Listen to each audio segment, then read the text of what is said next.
La ministre des Affaires étrangères du Canada, Mélanie Joly, était à Abidjan depuis 48 heures. Ce mardi, elle a été reçue par le vice-président de la République, Siemoko Mélé-Koné, pour faire le point de son séjour. J'ai entamé cette tournée en Afrique en commençant par la Côte d'Ivoire. Alors, ça démontre à quel point, pour le Canada, la Côte d'Ivoire est un pays ami et un pays avec lequel on veut approfondir nos liens. Vous savez, le Canada est dans une relation de sincérité avec la Côte d'Ivoire et avec l'Afrique. Nous n'avons pas d'agenda caché.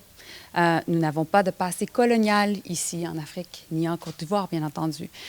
Nous avons un passé colonial au sein de notre pays et nous travaillons très fort tous les jours dans un processus de réconciliation.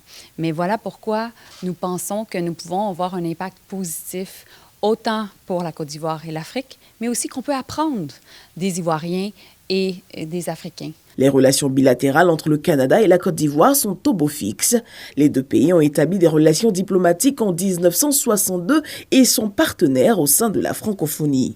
J'ai eu l'occasion de travailler et de rencontrer le ministre de la Santé.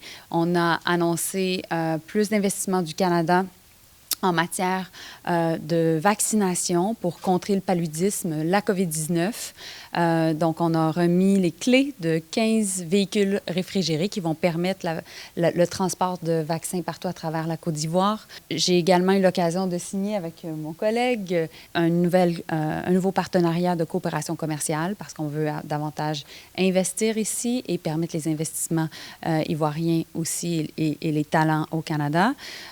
Et finalement, j'ai eu l'occasion de rencontrer le ministre de la Défense et on a parlé beaucoup de paix et de sécurité dans la région du Sahel. Comment on peut s'assurer de prévenir les conflits, mais également de ramener la paix et la sécurité dans la région. Ça m'a fait plaisir de découvrir le peuple ivoirien, son hospitalité.